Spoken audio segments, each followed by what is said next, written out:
Hello, everybody, and welcome to the Great America Show. It's great to have you with us on this beautiful day here in America. Thanks so much for spending a part of your evening with us. Always a delight to have you guys with us, and I appreciate, like I said, you guys taking some time to join us here on the Great America Show. We've got an excellent barn burner of a show lined up for you guys tonight.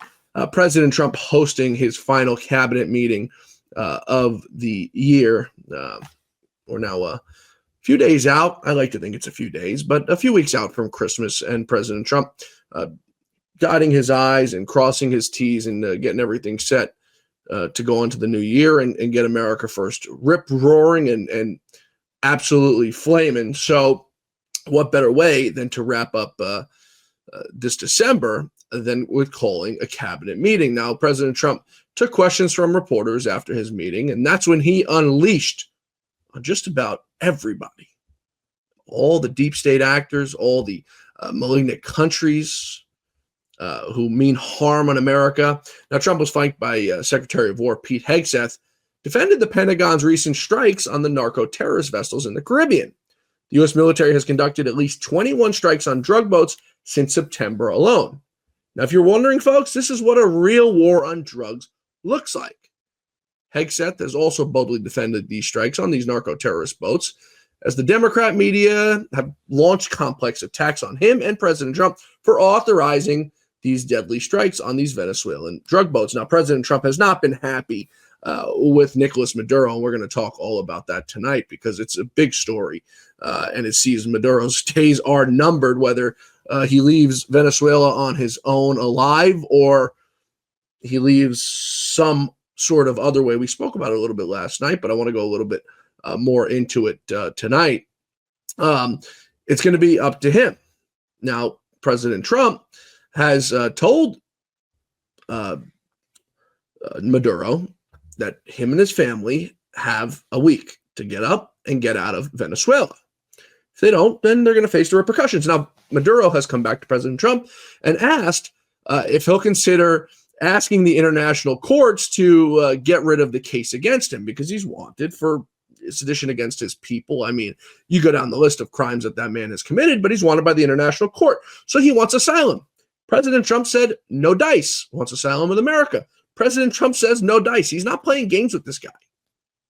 And if you watched yesterday's show, if you didn't, I really highly suggest you watch it because I think there's far more to Venezuela than just these drug boats. Perhaps election interference. President Trump commented on it today, and he did not mince words, folks. He spoke, and Secretary Hegseth spoke. President Trump was just straight to the point. We're taking those sons of bitches out. Take a listen. We lost last year. I think it was more than that, but, people don't like saying it because they always said 100,000, 115,000, numbers we've been hearing for years.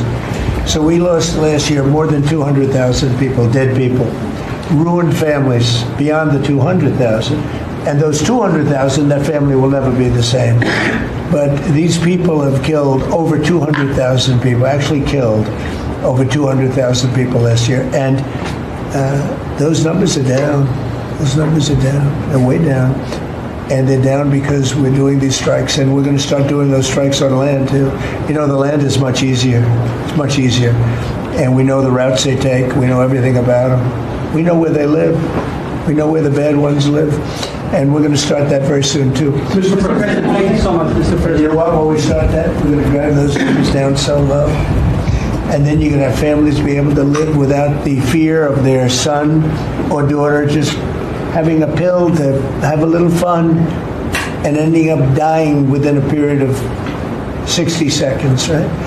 No, we're not going to let that happen. We're not going to let it continue to happen. What Biden did to this country by allowing all these people, and I call them animals in many cases, I think they're animals, to come into our country and destroy our country and let all those drugs pour in.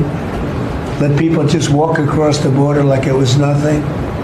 You look at them, a lot of them, they say, oh, let's not discriminate. I'm not talking about color. I'm just talking about, you look into the eyes of some of these people, we're smart, and you see a killer. Come on in, just come on in. 11,888 murderers Many of them committed more than one murder. He allowed them into our country, totally unvetted, totally unchecked. But he also allowed drugs to come in at record numbers, and hundreds of thousands of people a year died. And we're taking those son of a bitches out. President Trump not mincing any words. He's had enough, as we all, as Americans, should have had enough. Now, it's so disheartening to see people in Congress and people in the Senate like Rand Paul. President Trump's doing the best job he can possibly do right now with what he's dealt. But then he's got people in the Senate like Rand Paul who are just so focused on trying to disrupt anything President Trump is for, anything President Trump supports, or anything President Trump wants to use to push forth an agenda that means good for America. It's simple, folks. What's good for America? More jobs, a safer place for our children, less drugs, less migrants who don't want to assimilate to the lives that Americans traditionally live, Christian lives that Americans traditionally live. Now, there are good immigrants out there who want to come to America. Make no mistake about it. They've got to come the legal way. They've got to come the legal remedy. But also make no mistake about it, an overwhelming majority of these people come and mean to destroy America, whether it's undercutting our labor markets, undercutting wages, importing fentanyl and drugs into this country through whatever safe third world country they want to use from China, Venezuela, Mexico, Honduras, Guatemala, whatever, El Salvador, whatever country they want to use. They mean to harm and they mean to kill America. And I think now we're heading towards what I've been calling for all along. We need to freeze all new visas coming into this country. Anyone who wants a visa into this country needs to be frozen right now.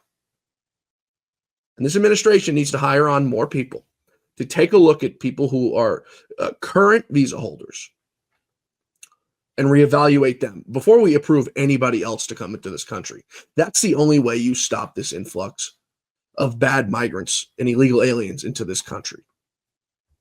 If you want to continue to allow visas and allow people to come into this country, you're never going to be able to do it. Just my 2 cents on how I've seen the immigration system work in this country. So going back to good old Randy Paul, who seemingly doesn't like President Trump. Maybe he's still mad about 2016. I don't know. The 16 other guys on that stage got over it. Some of them now President Trump's best friends. Marco Rubio has been one of President Trump's greatest picks for his cabinet, and I think will go down as one of the best secretaries of state this country has ever seen. But Rand Paul, he's upset about these narco strikes. He's upset that President Trump is blowing up boats in the Caribbean with 4 people on them, 4 engines, and just massive containers of what? Are they importing illegal fish into the country? Are they fishermen and they're trying to smuggle fish in to sell in the black market? What can they possibly be selling that Rand Paul is so upset about? So he tweets out this letter this afternoon that he sent to the Coast Guard. And he says, quote, the Coast Guard reported that over 3/4 of the boats that they have stopped have had drugs. Okay, so we know 75% of the boats, simple math, wasn't so simple for me. 75% of the boats have drugs on them. Now, Rand says that's a great job and an admirable record for accurate information. But it's not so great if you're droning them instead of arresting them. If you're killing people, 1 out of 4 potentially being wrong is too many. Now, Hegseth has said these attacks on these boats are very coordinated. They know exactly who they're killing. They know exactly what is on those boats. And I mean, the geothermal, without going into it, because it's far better than we even know, the geothermal technology they have, we were even told at one point that they can pinpoint in, and I've been told this by CIA folks before, that there's technology that they could pinpoint in from 60,000 feet in the air, a drone that you can't even see, that can pinpoint in to see your cell phone if you're standing on a street corner. So you mean to tell me that our technology is not good enough to tell that these people have drugs on board? Really, Rand Paul? So Rand's upset we're not capturing them comfortably, risking the lives of our Coast Guard and military members out there to go get them in the sea, and bringing them to America. Now, what would be the point of that? For them to go in front of a corrupt leftist judge? as we've seen, to bring them to America to then put them on the streets of America? Is that what Rand Paul wants? Seems to me this is a lot deeper of an issue that Rand Paul has with President Trump, and I seem to think it's just an immense amount of jealousy from Rand Paul that President Trump is president, won 3 times, and Rand Paul, I mean, let's be honest, he was embarrassed off that stage in 2016. Trump made him look like a total fool, and I think he still really hasn't gotten over that, and it's all reignited now with President Trump's fight with Thomas Massie, who's I guess Rand Paul Jr. I don't know which one of them is older, but I think that's sort of reignited his little Trump derangement syndrome.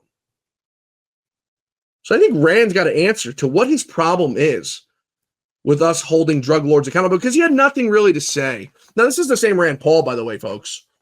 And I didn't want to bash Rand Paul tonight, but every time I go into it, it's like I just keep remembering more things about him.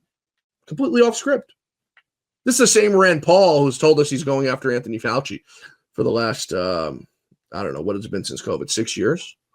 Locking him up, doing this, doing that. Rand Paul's still, Anthony Fauci's still running around free. But the same Rand Paul who I guess, had seemingly had nothing to say when Joe Biden was allowing all these illegals into this country. And as you heard President Trump say, hundreds of thousands of people a year. We don't know the real numbers.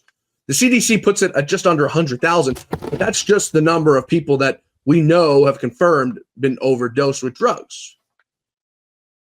If you went in your kid's room and you knew your kid had a drug problem, you're not going to put yourself through the pain to know what exactly drugs they took to overdose. If you see a needle on the floor, you can put 2 and 2 together. So families don't want to go through doing autopsies to find out my son or my daughter or my niece or my nephew overdosed on fentanyl. It's simple, but Rand Paul doesn't get it. He cares less about the Americans overdosing who think maybe they're doing cocaine. No, I'm not endorsing doing cocaine. Okay, but these kids go out to clubs thinking they're doing cocaine to do whatever, to party, and they're giving fentanyl, and then the next thing you know, they're dead. But you don't hear Rand talking about that. He doesn't care. He might as well be Lou Dobbs. The great Lou Dobbs once referred to Senator Mike Lee as the senator from Mumbai because of his very pro stance on H-1B visas. By the way, credit to Mike Lee. He's completely come around 180 degrees on that. And I attribute that to the great Lou Dobbs. But I guess Rand Paul wants to be the next senator from Venezuela.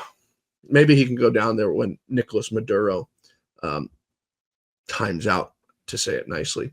We're taking a quick break here, folks. We're coming right back. There's so much more to get to from that cabinet meeting today. An absolute barn burner of a cabinet meeting. The media is not covering exactly how it went down, and I'm sure you could have all expected that to happen. We're going to tell you what they're saying about it and what President Trump did that they're up in arms about. We're coming right back, folks. If you're joining us on Rumble or YouTube, please be sure to hit that like, subscribe, and follow button. Give us a thumbs up. Let us know where you're tuned in from. We're coming right back. We'll be back in less than 60 seconds. Please stay with us. This past year has been one of the hardest in MyPillow's history. It's because of you that we're making it through. My employees and I want to thank you for your continued support by extending our wholesale prices on classic MyPillows. Get standard classic MyPillows only $14.98. I can't believe I'm even saying that. Only $14.98. But it gets even better. Upgrade to a queen size MyPillow for just $18.98. King size only $1 more. Get my body pillows $29.98 and multi-use MyPillows for only $9.98. So go to MyPillow.com or call the number on your screen. Use your promo code to take advantage of these wholesale prices, including my standard size MyPillow, originally $49.98, now only $14.98. Queens $18.98. Kings only $1 more. Not only that, order $75 or more, ship absolutely free. From all of us here at MyPillow, thanks America! Thanks everybody for staying with us. Please, Rumble, YouTube, please be sure to hit that like, subscribe button. Every like matters, and we truly, truly appreciate it. So thanks so much for that. So back to that cabinet meeting today that has the media going absolute berserk. Now, we're going to bring you more from that meeting. But first, I want to get to what the lamestream media was talking about today. I want you to take a watch and look at President Trump. because the media is reporting that President Trump was sleeping throughout that meeting. Now, we brought you one clip already, and you saw President Trump fired up, mincing no words. But take a look at this clip that they're so hung up on. A coalition of countries that line up behind the peace deal, behind the border peace, and it's still every day is a challenge, but it's been driven personally by the president. It's the reason why we're involved. Now, if you see President Trump, he's looking down. His eyes look like they're closed, and it's like if you're reading a piece of paper and your head is down, it looks like your eyes are closed. So President Trump, as you can see, has notes in front of him, has his binder of notes in front of him. And the mainstream media is reporting this as President Trump fell asleep. They're calling him Sleepy Don or Dozy Don now. This is their way, folks, of course, of deflecting that 4 years of Joe Biden going to bathroom in his pants was somehow normal. And they somehow justified that by now saying that Donald Trump is asleep at the wheel, which we know is not true. The man's up all night tweeting. The man is in the Oval Office. They're saying now 12 hours a day working. But the media wants to sell it as President Trump is dozing off in the Oval Office. He's sleeping. He's losing it. He's got dementia. He's not going to make it.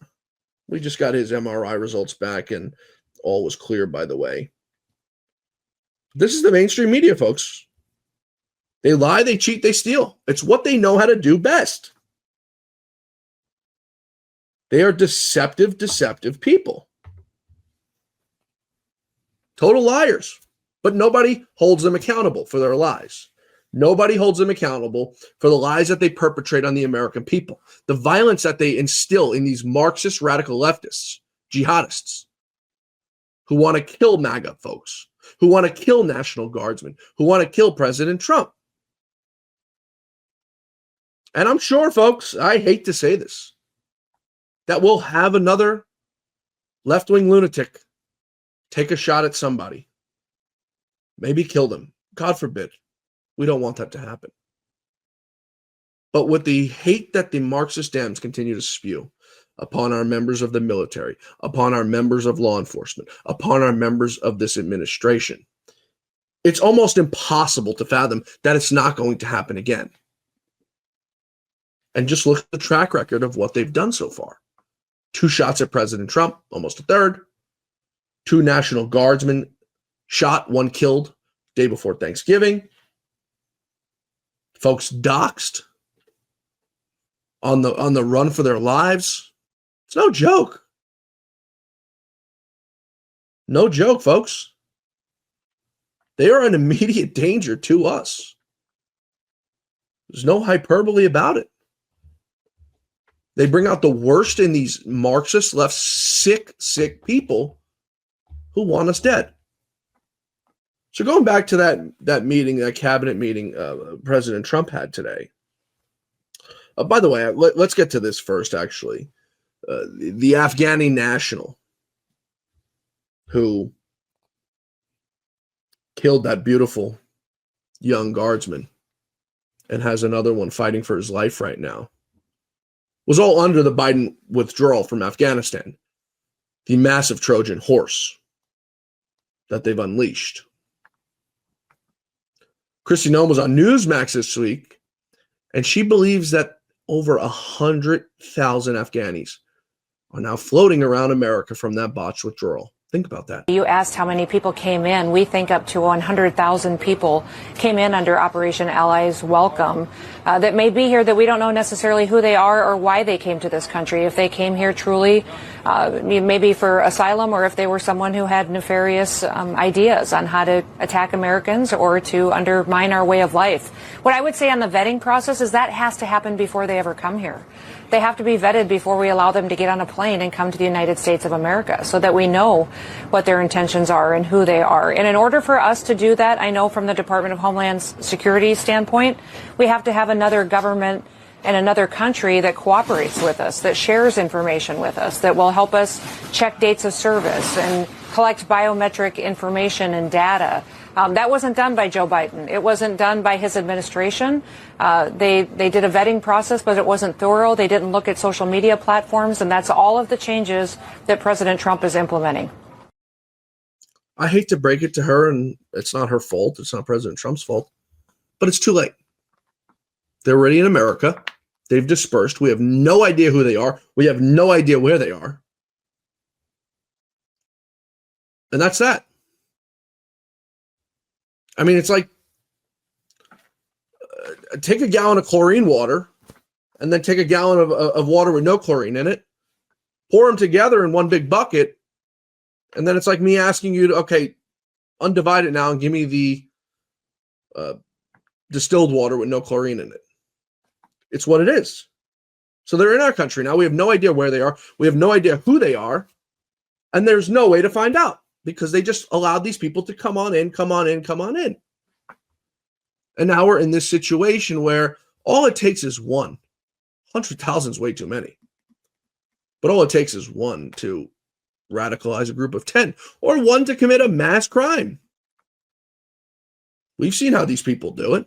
They use vehicles, knives, weapons, guns, anything they could get their hands on. As we saw in 9/11, they used airplanes. And now they're floating around in our country. Presumably, most of them hate Americans. They hate America. They're probably very upset at America because of what has now transpired in Afghanistan, taken over by the Taliban, because of incompetent leadership of Joe Biden, not knowing how to withdraw from a place we should have never been in the first place, by the way. Barack Hussein, George W. Bush. So now we've got them floating around our country, going wherever the heck they want, doing whatever they want, radicalizing whoever they want. And as I've said, folks, I pray to God. I like being right, but I pray to God I'm wrong on this one. That we're just now sitting here waiting for the next attack to happen on somebody, on something, on someone. Because it's the inevitable. 100,000. We had one last week do something. It's just the tip of the iceberg, folks. And it's only going to get worse. And I don't know what to do. I really don't. I mean, how do you round up 100,000 of them? How do you find them? Where do you go get them? How do you ensure they're not creating sleeper cells here in America, which I'd bet any amount of money they are right now. You look at the amount of mosques that are going up around this country. Right here in New York. Being put up seemingly everywhere. So how do we know what they're doing?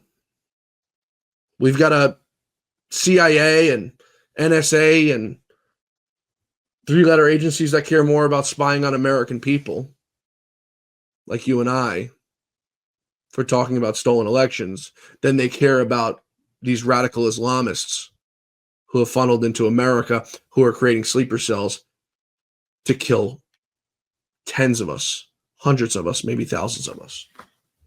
Think about that for a second. That's what our CIA is more worried about. Who was there on January 6th to overthrow a government with that damn American flag they had in their hand?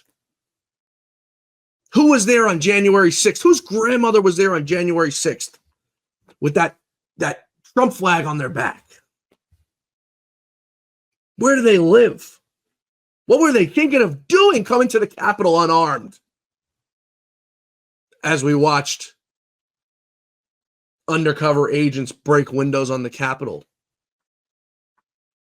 That's what our three-letter agencies have been doing for the last 10 years now. Not 10 years since January 6th, but 10 years since President Trump was first spied on in Trump Tower. That's only 5 years now, where they went after every single January 6th. They're trying to ruin their lives because those are the domestic terrorists or the parents who went to school board meetings to speak out against trannies in their daughter's sports. That's what our FBI has been working on. Think about it. It scares the hell out of me, folks. If it scares me, it's certainly scare you, and I don't want to do that to you. But it's just the reality of what we're living in now. And we need to keep our guard up, folks. We really need to keep our guard up. And I think that the saying, if you see something, say something, is more pertinent now than it is ever. I'm not saying take matters into your own hands, but some of us are more inclined to do so. I know myself, if I saw something happening as a human being, my first instinct is to fight, to try to help as many people as possible. But this is the things that we have to think about now, folks. Imagine that as American people, the greatest country in the world, that we now have to think in the back of our head, is someone on this train with me who means to harm me? Is someone on this bus with me who wants to light me on fire? Is someone on this bus with me sitting behind me that wants to slice my throat? Nothing hyperbolic about it, folks. This is all we've seen in the last 6 months. We've seen all of these instances in the last 6 months. Am I allowed to take my granddaughter, my son, my daughter, my child, my kid I babysit to the park without getting hit by a stray bullet? It's all the things we have to think about now as Americans, folks. I didn't think this day would ever come to this country where this is the things that we have to contemplate.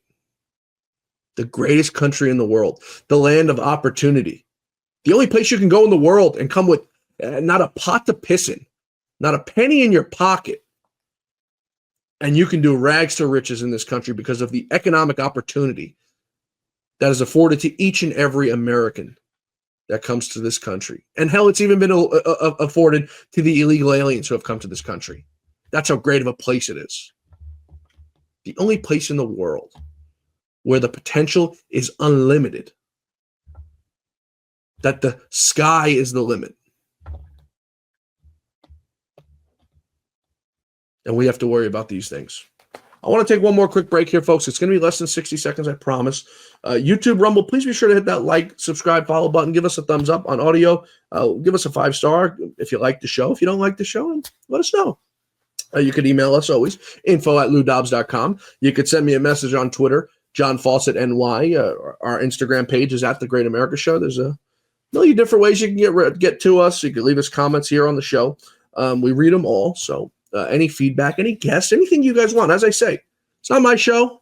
It was Lou Dobbs' show, but it's now our show. So what's mine is yours. You let me know what you guys think. You let me know what you guys want, and we'll do our best to do it. We're taking a quick break here, folks. We're going to be back in less than 60 seconds. There's so much more to get to. Don't turn that dial, please. We'll be right back. Just like all of you, I had problems sleeping. I had tried every pillow out there and nothing worked. I'd flip-flop all night, use my arm for support, and fall asleep, or I'd wake up with a sore neck or maybe a headache. Well, quality sleep comes from keeping your neck straight at night. You have to fill in that space between your head and your bed. That's why I invented My Pillow. My Pillow's patented fill adjusts to your exact individual needs, and it doesn't matter if you sleep on your back, stomach, side, or any combination of all three. When I got My Pillow, I'm asleep almost immediately. I stay asleep at night, and I wake up more well-rested in the morning. So go to MyPillow.com or call the number on your screen. Use your promo code to get Classic King My Pillows for only $19.98. Queen size just $18.98. Standard Classic My Pillows only $14.98. That's right, only $14.98. Plus all orders $75 or more ship absolutely free. Thanks, everybody, for staying with us. We appreciate you guys joining us here on the Great America Show for the live show. Rumble, YouTube, Twitter. Please be sure to hit that like, subscribe, and follow button. Give us a thumbs up. Let us know what you think, and let us know where you're tuned in from. We want to know what part of the country and what part of the world. We actually have a decent amount of audience that tune in from around the world. A very big audience in Canada, Mexico, Asia. We got some Russians tuned in, so appreciate all of you guys tuning in each and every night here. So let's get back to that cabinet meeting that President Trump had today. That was, I keep saying, a barn burner. It really was. Hell of a way to wrap up the year. So we got to the Venezuelans. We cleared that all up. Maduro's, I guess, fighting for his life right now. I'm not sure what he's going to do. If he wants to still be a tough guy. I mean, the guy's a total scumbag. He's a sleaze. Now, I'm not for America world policing and for America upsetting regimes, because we've seen how bad that has happened.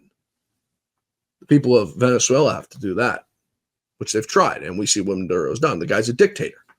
But now he's on the run for his life because I think he knows he's screwed. He's got Trump at the back door, and he's got an opposition party there ready to kill him. And then you've also got the chance of his military turning on him, which is, the I guess, risk you take anytime you're a dictator, is that your military can turn on you. And when those guys start to feel a little bit of pressure, knowing that they're dead men, they maybe change their tune a little bit on regime change. So we'll keep you posted. By the way, big election tonight out in Tennessee. I think it's Tennessee 7 where the polls are open down there. We'll keep you posted if we get any updates on that race. So moving on now to President Trump's second country today, which he's taken big issue with. Actually, before we get to that, in that cabinet meeting, President Trump touting some new border numbers. We just spoke about the border a little bit. For 6 months in a row, you're never going to guess how many illegals have been admitted.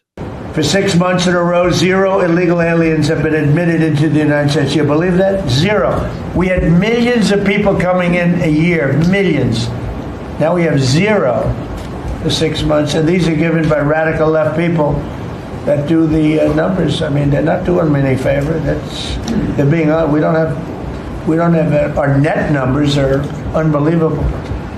But we had 0 people in the last 6 months. Illegal border crossings along the U.S.-Mexico border have plummeted to the lowest level ever recorded. And nobody talks about that anymore. You know, it's crazy. They don't talk about it. You'd think they'd say, well, Trump's done a great job in the border.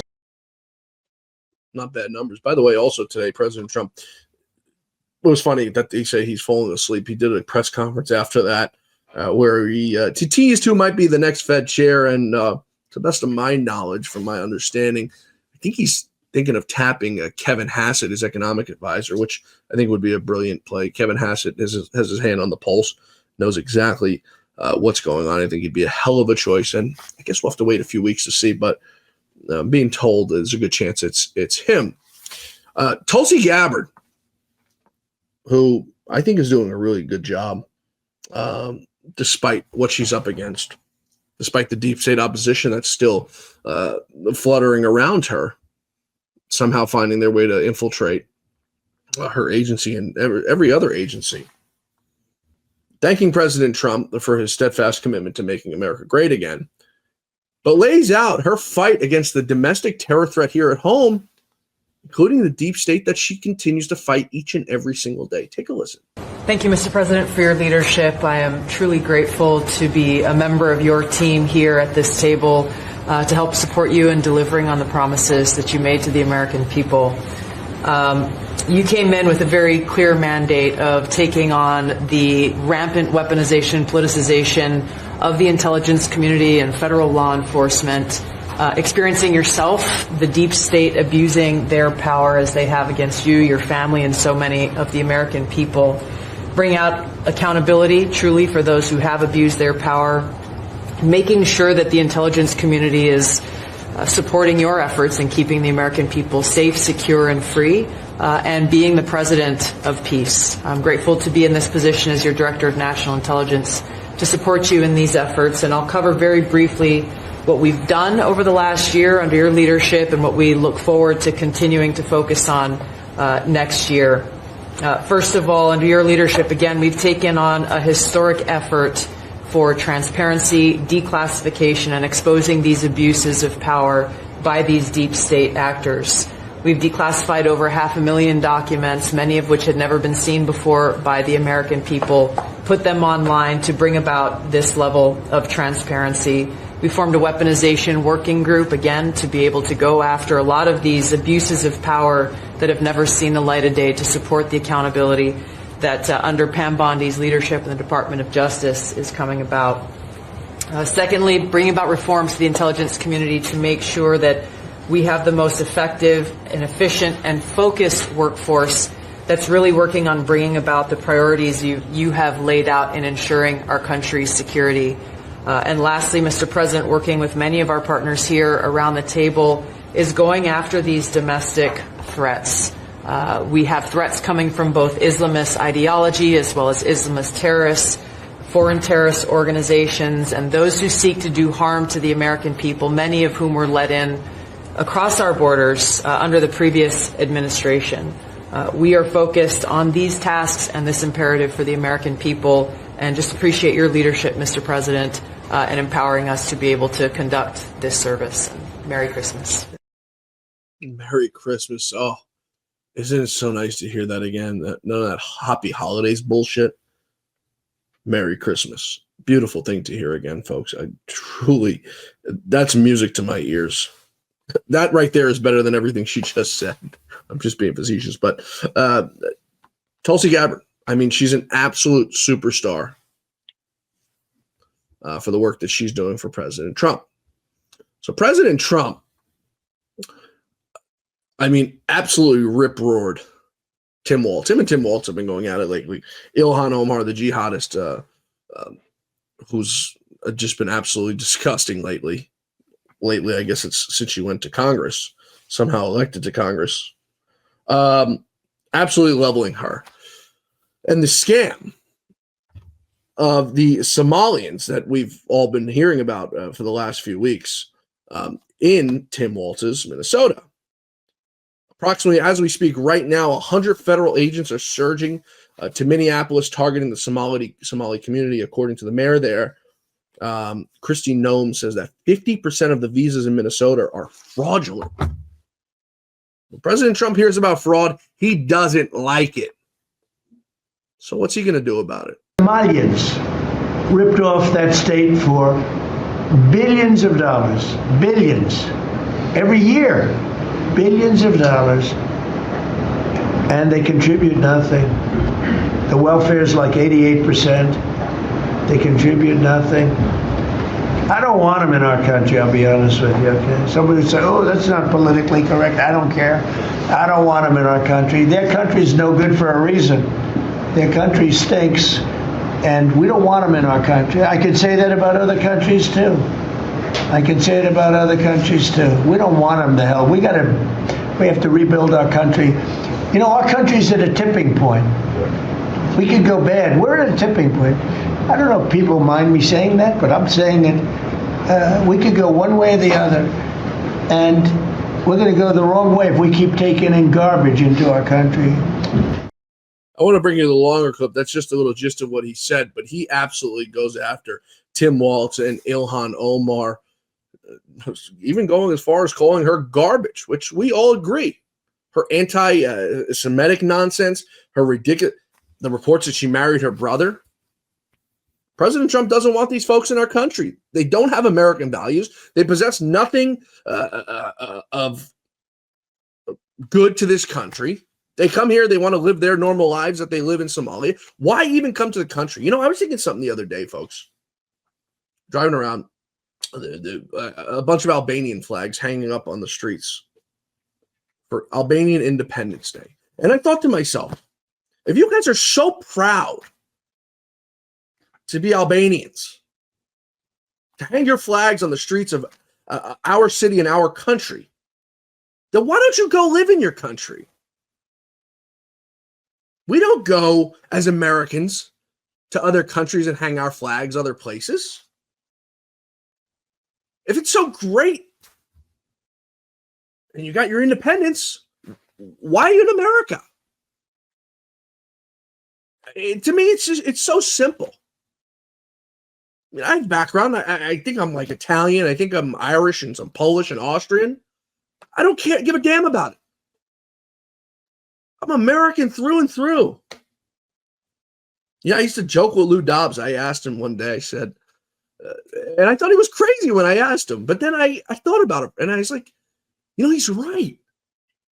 I said to him, you know, what's your nationality? And he goes, what kind of stupid question is that? I don't know, Lou. You know, we're good friends. We talk every single day. I want to know, you know, what's your heritage? He said, I'm American, partner. And I was like, yeah, you know what? Whatever. He doesn't want to tell me. And I thought it was weird for the longest time. And then I sat back and thought about it. And he's right. I owe nothing to Poland or Italy or whatever. They're beautiful countries.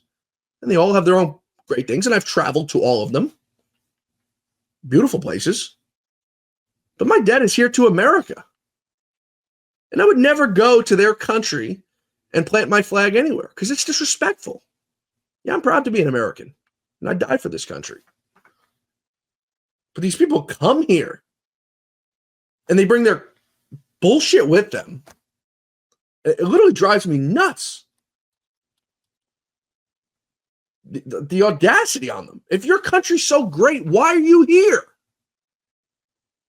Why did you leave your great place that you're celebrating here in our country to come here if your place is so damn great? If the economic opportunity is so damn great? It makes zero sense to me. Take your shit, take your flags, and go back to where you want to be. If you're not proud to be an American, you have no problem taking the money from the people that you work for here.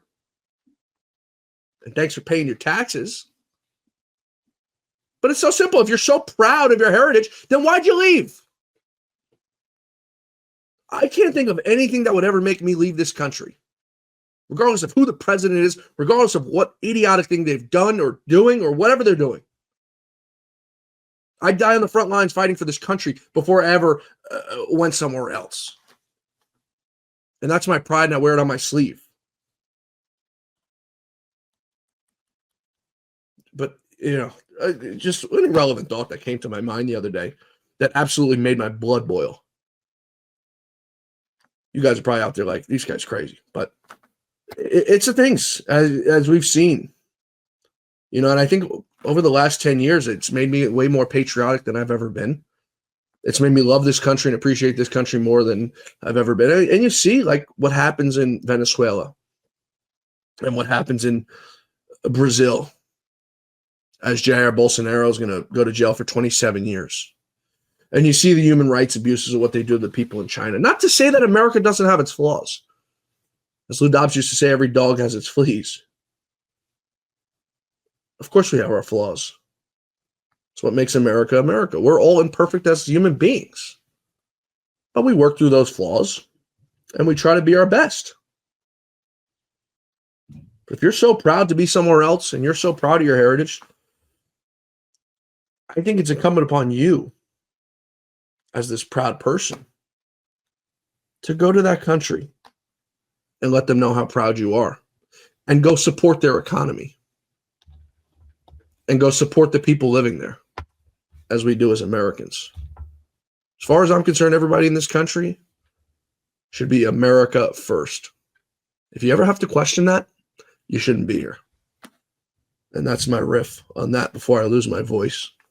If you guys are in the Northeast, you know this terrible weather we've been having. I think I'm coming down with a cold, so I'm trying not to miss any time here on the show. So going back now, after I'm done ranting and rip-roaring on that, to President Trump and Ilhan Omar. And he had some wise and choice words to say for her, Tim Walz, and the rest of them. He doesn't want him here anymore. He's had enough. Walz is a grossly incompetent man. There's something wrong with him, okay? There's something wrong with him. And when you look at what he's done with Somalia, which is barely a country, they have no anything. They just run around killing each other. There's no structure.